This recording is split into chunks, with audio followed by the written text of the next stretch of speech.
Hey guys, today we're going to change out the locking hubs on this truck. Reason is because they're becoming difficult to use.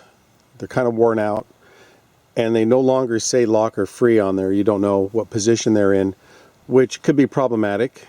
You could damage your front diff if they are locked and you're driving down hard pavement at a fairly good rate. Or if one is locked and one isn't, accidentally, you might damage your drivetrain. So it's problematic. So it's time to fix these, and fortunately they're not too expensive and they're fairly easy to do. If you want to know how to change the front bearings on your wheel on your truck, I have another video I'll link in the description for that. It's on a Chevy truck, much more difficult to do than the Ford truck, but it's there if you want to see it. These are the tools you're going to want to use. You want your pry bar to get the wheel cover off. You could use a big screwdriver if you wanted to. A wire brush to clean up any rust you might find when you get the old ones off. Probably won't need a rubber hammer to loosen up the hub, but if you live in an area where they use a lot of salt in the road, there could be some corrosion. You might need to persuade it. And then some Loctite, medium strength. And then these hubs, ironically, they say they should not be packed with grease. Too much grease will cause damage to the hub. I thought that was interesting.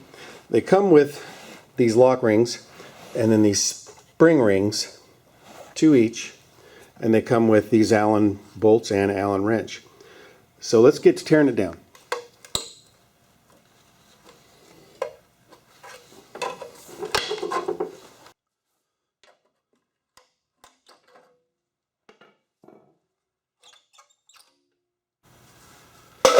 And your locking ring should just come off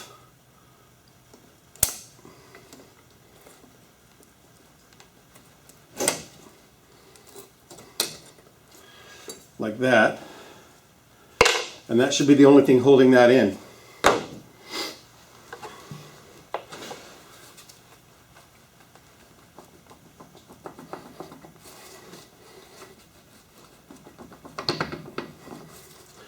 And there it is, pops right out. Fairly easy, and it doesn't look too bad in there. Just take the wire brush around there, maybe some brake cleaner, clean that up.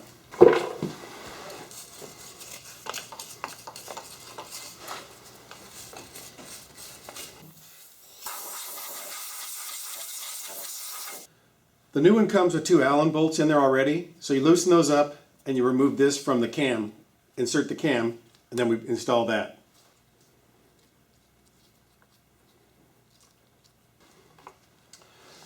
And after you get the cam installed, there is an alignment pin right there, right there. Those two made up, and then you got perfect alignment.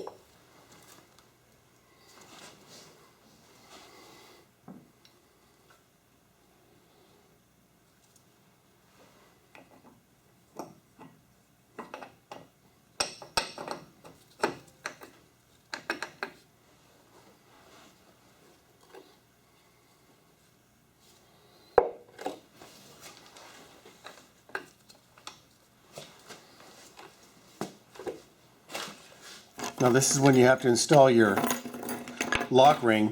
First your lock ring, followed by your spring ring.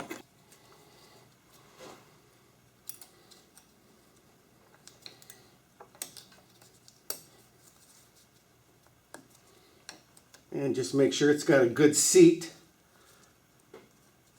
That looks pretty good.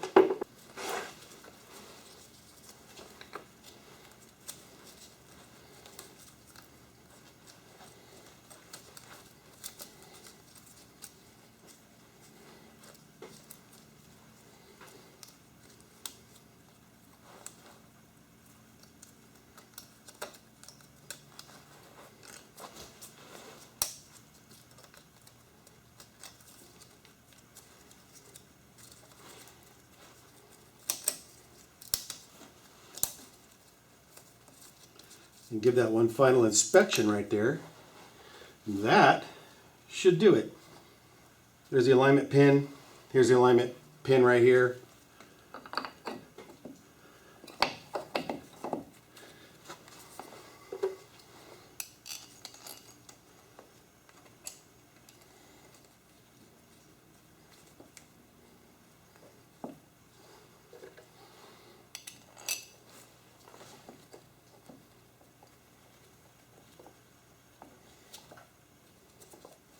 All right, that's it. And then rinse and repeat on the other side.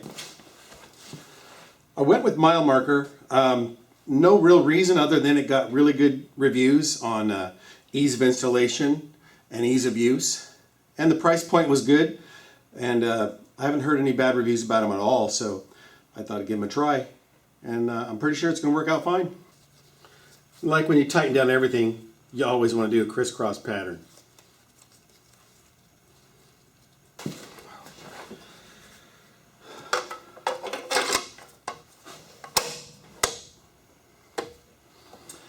I do notice though that these mile markers don't stick out as flush as this one did.